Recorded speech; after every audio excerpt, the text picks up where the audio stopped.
Indian constitution के most important article series के पहले एपिसोड में आज हम बात करेंगे article 14 of the Indian constitution, और इस तरह से बात करेंगे कि सारे ही कॉम्पिटिटिव एग्जामिनेशन, चाहे वो CUET, PG, UGC NET, civil services examination हो, अटेम्प्ट किया जा सकता है। आर्टिकल 14 जो है एक बहुत ही बेसिक सिंपल आर्टिकल है, बट ये आई कैन नॉट डिनाई कि ये बहुत एसेंशियल है। बहुत बार इससे क्वेश्चन पूछे जा चुके हैं और बहुत सारे क्वेश्चन पूछने के इसमें पॉसिबिलिटीज भी होते हैं। ठीक है, आज जो बात करूंगा मैं वो बेसिक लेवल पे करूंगा, सीयूईटी, पीजी एग्जामिनेशन या यूजीसी नेट के रिक्वायरमेंट के हिसाब से करूंगा। बहुत ज्यादा ज्ञानबाजी, बहुत ज्यादा नॉलेज को बढ़ा के रखने की जरूरत नहीं है, क्योंकि आपको सिर्फ एक यूनिवर्सिटी में सीट लेना है या फिर एक बेसिक क्वालिफाइंग एग्जाम जो है यूजीसी नेट, उसको क्लियर करना है। ठीक है, तो don't have to worry, quickly इसको कवर करते हैं और देखते हैं। आर्टिकल 14 यूं तो पार्ट 3 ऑफ द कॉन्स्टिट्यूशन जो फंडामेंटल राइट्स है उसके अंदर फॉल करता है, और स्पेसिफिकली राइट टू इक्वलिटी का जो सेक्शन है उसका एक पार्ट है, और इनफैक्ट पहला ही आर्टिकल है इक्वलिटी के अंदर, आर्टिकल 14। देखिए, तो इस पे क्या बोला गया है? इस पे बोला गया है कि the state shall not deny to any person equality before the law और the equal protections of the law within the territory of India. तो क्लियरली समझने की यहाँ जरूरत है इंपॉर्टेंट टर्म्स को, जैसे कि सबसे पहला इंपॉर्टेंट टर्म है यहाँ स्टेट, उसको हम देखेंगे। फिर मैंने रेड किया हुआ है एनी पर्सन, उसको हम देखेंगे। Equality before law, equal protection of law, दो अलग अलग कॉन्सेप्ट है, वो देखेंगे। और टेरिटरी ऑफ इंडिया। तो ये 4-5 एसेंशियल चीजें हैं इस पर्टिकुलर आर्टिकल की। तो स्टेट जो है, स्टेट कौन है, यानी कि कौन प्रोटेक्ट करेगा आपके राइट को, यानी कि कौन, आप किसके अगेंस्ट आप इस पर्टिकुलर आर्टिकल के अंदर इंडेमनिफाइड हो या इम्यूनिफाइड हो, या किसके एक्शन से आप खुद को बचा सकते हो, तो वो है स्टेट। तो स्टेट क्या है भैया? उसके लिए हमने देखा था आर्टिकल 12। आर्टिकल 12 जो है उसमें स्टेट को डिफाइन किया गया हुआ था, उसको हमने देखा था। अगर आर्टिकल 12 के बारे में नहीं जानते हो तो नीचे डिस्क्रिप्शन पे आ जाएगी एक वीडियो, या ऊपर टाइल से भी आप देख सकते हो। मैं सब्सिक्वेंटली 1-2 दिनों के अंदर वो आर्टिकल 12 के ऊपर भी बना दूंगा। तो कहने का ये मतलब है कि स्टेट का एक पर्टिकुलर डेफिनेशन है, उन डेफिनेशन के अंदर जो भी स्टेट का मीनिंग होगा वो state shall not deny any person. Any person से हम क्या समझेंगे? वो सिटीजन भी हो सकते हैं, वो फॉरेनर भी हो सकता है, और मोस्ट इंपॉर्टेंटली वो एक लीगल पर्सन भी हो सकता है। नॉट नेसेसरी कि इंडिविजुअल ही हो, मिस्टर श्याम, मिस्टर अकरम, ऐसे कोई इंडिविजुअल ही हो जरूरी नहीं है। वो कोई भी लीगल पर्सन हो सकता है, यानी कोई statutory corporation, company, registered society etcetera, जिसकी एक लीगल एंटिटी है। उस लीगल ऑर्गेनाइजेशन, उस लीगल एंटिटी को भी हम एक लीगल पर्सन आर्टिकल 14 के अंदर मानेंगे। और equality before law and equal protection of law, इन दोनों को इंश्योर, ये दोनों चीजें इंश्योर करेंगे कहां? Within territory of India. Bangladesh में आप चले जाते हो या कहीं घूमने जाते हो, कहीं और रहते हो, दूसरे देश में जाके रहते हो, नॉन रेसिडेंट हो आप, आपको गारंटी नहीं है ये फंडामेंटल राइट। ठीक है, only with in territory of India ये फंडामेंटल राइट है। अगर आप इंडियन सिटीजन हो तब भी आपको मिलेगा, अगर आप इंडियन सिटीजन ना भी हो तब भी आपको ये इंश्योर किया जाएगा। और मोस्ट इंपॉर्टेंटली, अगर आप एक इंडिविजुअल पर्सन ना हो कि कोई कंपनी या रजिस्टर्ड ऑर्गेनाइजेशन हो, तब भी आपको प्रोटेक्ट किया जाएगा। जैसे कि दो कंपनी है, एबीसी लिमिटेड है फॉर एग्जांपल, और दूसरा है XYZ लिमिटेड। तो गवर्नमेंट इंश्योर करेगी कि एबीसी लिमिटेड को जो अपॉर्चुनिटीज मिल रहे हैं उसके रजिस्ट्रेशन के हिसाब से, वही अपॉर्चुनिटीज जो है XYZ लिमिटेड को भी मिलना चाहिए, provided these two are on a equal footing. अगर दोनों ही बिस्किट बेचने का बिजनेस करते हैं और सेम लेवल पे इनके हजार हजार रुपए का कैपिटल है, दोनों का ही बिस्किट बेचने का काम करते हैं, similar kind of biscuit sell करते हैं, तो गवर्नमेंट इंश्योर करेगी कि इन दोनों के बीच इनको कोई भी अनइक्वल बेनिफिट या अनइक्वल ट्रीटमेंट ना दिया जाए। ठीक है, तो ये बेसिक लिखा हुआ है, बेसिक पार्ट है आर्टिकल 14 का। अब अगर आगे बढ़ते हैं तो आगे बढ़ के हमें समझने की जरूरत है दो इंपॉर्टेंट कॉन्सेप्ट जो इसके साथ जुड़े हुए हैं। पहला कॉन्सेप्ट जो इन्होंने दिया हुआ है कि इक्वलिटी बिफोर लॉ को इंश्योर किया जाएगा और इक्वल प्रोटेक्शन ऑफ लॉ को इंश्योर किया जाएगा। तो इक्वलिटी बिफोर लॉ जो है वो एक ब्रिटिश कॉन्सेप्ट है। ठीक है, ब्रिटेन या फिर इंग्लिश लॉज से ये आता है, ब्रिटिश लॉज से आता है। इस पे ये सिंपल बोला जाता है कि कोई स्पेशल प्रिविलेजेस या फेवर किसी एक इंसान को नहीं दिया जाएगा, नो मैटर वो कोई हो। ठीक है, that is first thing. Equal subjection होगा, जो भी ऑर्डिनरी लॉज इस देश के बने होंगे सबको इक्वली सब्जेक्टेड होगा। आप 10 रुपए चुराओगे तो आपको भी वही सजा है, मैं 10 रुपए चुराऊंगा तो मुझे भी वही सजा होनी चाहिए, ये आर्टिकल 14 बताता है। और सेकंड ये कहता है कि no person is higher than law. Third important thing ये कहता है कि कोई भी ऐसा इंसान नहीं है जो लॉ के ऊपर है। लॉ या कॉन्स्टिट्यूशन इंडिया में सबसे सुप्रीम है और सारे ही लोग उसके नीचे इक्वली है। जैसे कि फॉर एग्जांपल, इसको अगर हम लॉ को हम सोवरेन कहते हैं, सुप्रीम कहते हैं, for example law is supreme, तो हम सारे ही जो इंडिविजुअल्स हैं, हम सारे सिटीजन्स, हम सारे इंडिविजुअल्स जो है लॉ के सामने इक्वल है, बराबरी का इज्जत रखते हैं, बराबरी का स्पेस रखते हैं। किसी को एक्स्ट्रा आंखों से नहीं देखा जाएगा। तो इस कॉन्सेप्ट में हम कहते हैं ब्लाइंड फोल्डेड जस्टिस का जो कॉन्सेप्ट है, हम ब्लाइंड फोल्डेड जस्टिस से भी जोड़ सकते हैं। कानून अंधा है, कानून अंधा है का ये मतलब नहीं कि कानून नहीं देख पाता है, कानून अंधा है का ये मतलब है कि कानून को देखने की आवश्यकता नहीं है, हर कोई इक्वल है कानून के लिए। आप कौन हो, किसके बेटे हो, किसके भतीजे हो, वो इंपॉर्टेंट कानून के लिए नहीं है। तो रूल ऑफ लॉ को एस्टैब्लिश करता है ये कि रूल जो है, जो लॉ जो है वो सबसे ऊपर है और लॉ का ही रूल चलेगा, किसी एक आध इंसान का नहीं चलेगा। ये एक नेगेटिव कॉन्सेप्ट है। नेगेटिव कॉन्सेप्ट से हम क्या समझते हैं, लिबर्टी के कॉन्सेप्ट अगर आपको पता है, negative liberty and positive liberty का कॉन्सेप्ट अगर आप जानते हो तो आपको पता होगा कि नेगेटिव लिबर्टी का मतलब है कि स्टेट शैल नॉट इंटरफेयर। ठीक है, तो equality of law, equal treatment या इक्वलिटी बिफोर लॉ को एंश्योर करने के लिए गवर्नमेंट को कोई अपने तरफ से एक्शन करने की आवश्यकता नहीं है। बस चुपचाप बैठे अगर दूर खड़े रहोगे और पार्शियलिटी को नहीं करोगे तो बस अपने आप में वो सक्सेसफुल हो गया कि हर कोई अब इक्वल है, आप किसी को एक्स्ट्रा ट्रीटमेंट नहीं दे रहे हो। सेकेंड पार्ट जो इसका है इक्वल, ये थोड़ा सा इंटरेस्टिंग है। इस पे स्टेट के इन्वॉल्वमेंट, स्टेट के पार्टिसिपेशन की रिक्वायरमेंट होती है। ये एक अमेरिकन कॉन्सेप्ट है, ठीक है, अमेरिकन लॉ से ये कॉन्सेप्ट आता है और इस पे जो है आपको इक्वलिटी से भी ज्यादा इक्विटी के कॉन्सेप्ट को समझने की जरूरत पड़ती है। इस केस में क्या है, आप इक्वल्स को इक्वली ट्रीट करोगे बट अनइक्वल्स को जो है आप अनइक्वली ट्रीट करोगे। ये आपकी रिस्पॉन्सिबिलिटी है, आपकी किसकी, स्टेट की। स्टेट की ये रिस्पॉन्सिबिलिटी है कि जो लोग इक्वल नहीं है उन लोगों को इक्वल बनाने के लिए स्पेशल चीजें की जाए, स्पेशल काम किया जाए। जैसे कि एफर्मेटिव एक्शन आप दे सकते हो, रिजर्वेशन आप दे सकते हो, सब्सिडीज आप दे सकते हो, क्योंकि दो लोग इक्वल नहीं है।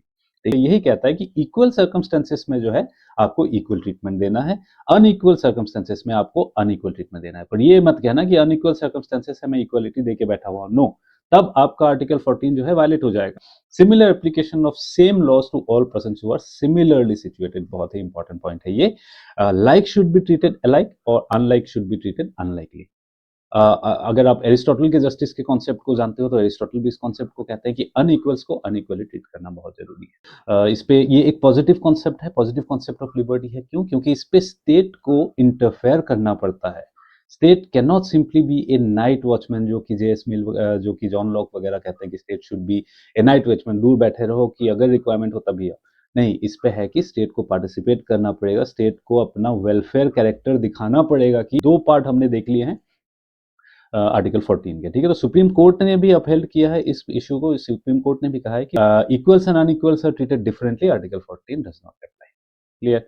तो सुप्रीम कोर्ट ने जो कहा है कि रूल ऑफ लॉ जो है, आर्टिकल 14 के अंदर जो रूल ऑफ लॉ को एस्टैब्लिश किया गया है वो बेसिक स्ट्रक्चर ऑफ कॉन्स्टिट्यूशन का एक पार्ट है।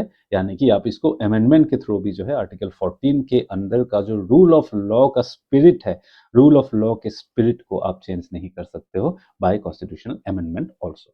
ठीक है, अब इंटरेस्टिंग पार्ट इस पे बनती है एक्सेप्शंस की। वैसे तो बहुत इजी, बहुत आसान सा था वो, बट इस पे कुछ एक्सेप्शंस भी हैं। ठीक है, एक्सेप्शंस को देखना जरूरी है। कुछ एक्सेप्शंस ऐसे हैं जो कि कॉन्स्टिट्यूशनल है और कुछ एक्सेप्शंस ऐसे हैं जो कि अदर एक्सेप्शंस में फॉल करते हैं। तो सबसे पहले अदर एक्सेप्शंस को अगर हम देख लें तो उस पे दो एक्सेप्शंस आते हैं। एक तो है कि कोई फॉरेन सोवरेन है, एम्बेसडर है, कोई डिप्लोमेट है दूसरे देश का, इंडिया में आया हुआ है जो अपने जॉब के रिलेशन में, अपने काम के रिलेशन में, तो ये लोग जो हैं both criminal as well as civil proceedings से ये लोग इम्यून होते हैं। ठीक है, सेकंड है यूनाइटेड नेशंस या इसके किसी भी एजेंसीज जो इंडिया में ऑपरेशनल है, वो भी जो है इंडिया में सिविल और क्रिमिनल प्रोसीडिंग्स से एग्जेम्प्टेड है या इम्यून है। अब कॉन्स्टिट्यूशनल एग्जेम्पशंस या कॉन्स्टिट्यूशनल इम्यूनिटीज की बात करते हैं। ये सारे जो है कॉन्स्टिट्यूशनल इम्यूनिटीज है, आर्टिकल 361, 361 ए, 105, 194, 31 सी। 361 इम्यूनिटीज किसको प्रोवाइड करता है? प्रेसिडेंट ऑफ इंडिया और गवर्नर्स ऑफ द स्टेट को प्रोवाइड करता है। 361 ए किसको प्रोवाइड करता है? इट्स रिगार्डिंग प्रेस फ्रीडम, अभी देखेंगे थोड़ी देर में। 105 आर्टिकल में इम्यूनिटी मेंबर्स ऑफ पार्लियामेंट को मिलता है। 194 के अंदर इम्यूनिटी जो है मेंबर्स ऑफ लेजिस्लेटिव असेंबली को मिलता है। और एक आर्टिकल है आर्टिकल 31 सी, जिसमें अगर आप डायरेक्टिव प्रिंसिपल्स को इम्प्लीमेंट करने के चक्कर में कुछ लॉ बनाते हो तो उन लॉज को एग्जेम्प्ट किया जा सकता है आर्टिकल 14 के पूरे पर्सपेक्टिव से। ठीक है, तो अब डिटेल में इन सब एक्सेप्शंस को देख लेते हैं, क्योंकि एक्सेप्शंस है इन्हीं पे मैक्सिमम क्वेश्चंस पूछे जाते हैं।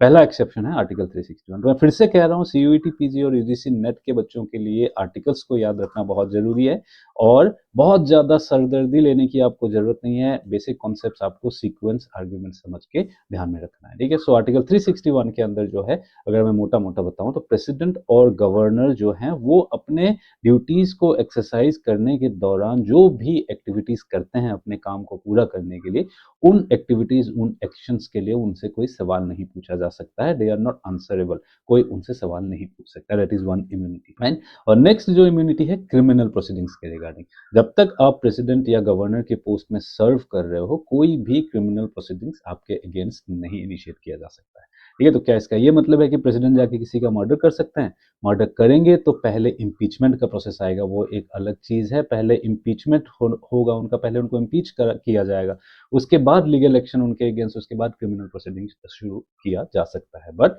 जब तक आप प्रेसिडेंट या गवर्नर हो, आपके अगेंस्ट कोई भी इस तरह के लीगल प्रोसीडिंग्स नहीं शुरू की जा सकती है क्रिमिनल मैटर्स पे। नेक्स्ट अगर आप देखोगे तो कोई, इसीलिए क्योंकि कोई प्रोसीडिंग्स नहीं शुरू हो सकती है, तो उसी के साथ थर्ड पॉइंट रिलेटेड है कि कोई अरेस्ट ऑर्डर या कोई इम्प्रिजनमेंट ऑर्डर प्रेसिडेंट या गवर्नर के अगेंस्ट नहीं इशू किया जा सकता ड्यूरिंग हिज और हर टर्म इन ऑफिस।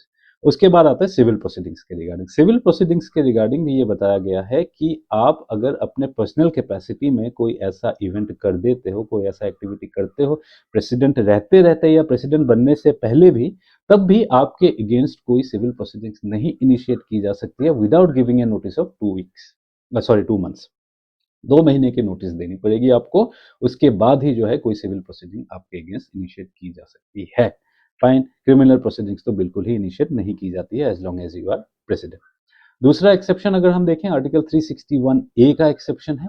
आर्टिकल 361 ए से हम क्या समझते हैं? जब एक एक्स्ट्रा अल्फाबेट ए लिखा हुआ तो हम समझते हैं कि इसको बाद में ऐड किया गया था लेटर।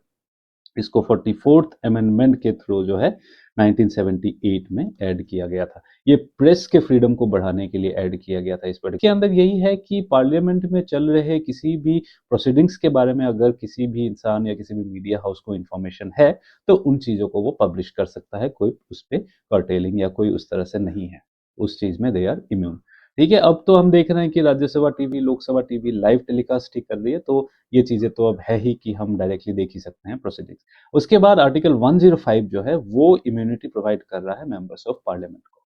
जितने भी एमपीज हैं वो अपने पार्लियामेंट सेशन के दौरान पार्लियामेंट हाउस में बैठे हुए जो भी बात कहते हैं या जो भी वोटिंग करते हैं, उसके लिए they are not liable to answer, they are not liable for any proceedings, ठीक है। वो पार्लियामेंट से निकलने के बाद जो भी काम करता है उसके लिए तो डेफिनेटली लायबल हमेशा ही रहेंगे, just like you and me. वही आर्टिकल 14 कहता है कि equality before law. First part of article 14 कहता है कि हर इंसान इक्वल है, चाहे वो एमपी हो, एमएलए हो, आप हो, मैं हो। बट एक एमपी जो है वो हमसे अलग है, उनको प्रोटेक्शन मिलेगी, उनको इम्यूनिटी मिलेगी कब? जब वो पार्लियामेंट हाउस के अंदर रहेंगे और अपने एक्टिविटीज को करते के दौरान करते हुए वो जो भी बातें वहां कहेंगे, जो भी डिबेट्स वहां कहेंगे, जो भी आर्ग्यूमेंट्स वहां करेंगे, या फिर जो भी वो वोटिंग वहां करेंगे, उसके लिए वो इम्यून है। सेम थिंग अगर स्टेट लेजिस्लेटिव असेंबलीज में देखें तो एमएलए को मिला हुआ है आर्टिकल 194 में। वैसे तो आपके और मेरे जैसे इक्वल राइट्स हैं, उनके भी इक्वलिटी बिफोर लॉ है। बट जब वो लेजिस्लेटिव असेंबली के अंदर रहेंगे, हमारे लिए जब वो कुछ लॉ पास करने के लिए वहां डिबेट करेंगे, आर्ग्यूमेंट करेंगे, उन सब चीजों के लिए जो है वो इम्यून है। उन सब चीजों के लिए उनको कोई भी सवाल जवाब नहीं किया जा सकता है, कोई लीगल प्रोसीडिंग्स नहीं ली जा सकती है। फाइनली आर्टिकल 31C है। ये सबसे कॉम्प्लेक्स है, सबसे कॉम्प्लिकेटेड है। और आर्टिकल 31C ये कह रहा है कि डायरेक्टिव प्रिंसिपल्स को इंप्लीमेंट करने के लिए, जो कि आर्टिकल 39B और सी, कोई भी डायरेक्टिव प्रिंसिपल्स नहीं, आर्टिकल 39B और सी के अंदर जो भी डायरेक्टिव प्रिंसिपल्स है, जो कि मोस्टली लैंड रिफॉर्म्स और प्रॉपर्टी के रिलेटेड हैं, उन दोनों आर्टिकल्स को इंप्लीमेंट करने के लिए अगर गवर्नमेंट कोई एक्शन लेती है, तो उस केस में आर्टिकल 14 का कोई सवाल नहीं है। आर्टिकल 14 के वायलेशन की बात उस पर नहीं आएगी। तो हम कह सकते हैं कि when article 31C comes in, article 14 goes out, article 14 goes out, ठीक है। अगर दिस वाज अबाउट आर्टिकल 14, बहुत ज्यादा मुश्किल भी नहीं है और बहुत ज्यादा आसान भी नहीं है। छोटी छोटी चीजें अगर याद रखोगे कि जैसे एक्सेप्शंस क्या क्या है वो याद रखो, एक्सेप्शंस का ध्यान रखो, और कब ये एक्सेप्शंस किस लॉजिक में, किस कॉन्टेक्स्ट में ऐड हुए हैं, उसको अगर ध्यान रखोगे, तो आई थिंक सीयूईटी पीजी और यूजीसी नेट एग्जाम के लिए ये बहुत मोर देन सफिशिएंट इन्फॉर्मेशन है। सो इस तरह के और वीडियोस और लेक्चर्स को देखने के लिए हमारे चैनल को सब्सक्राइब कर सकते हैं।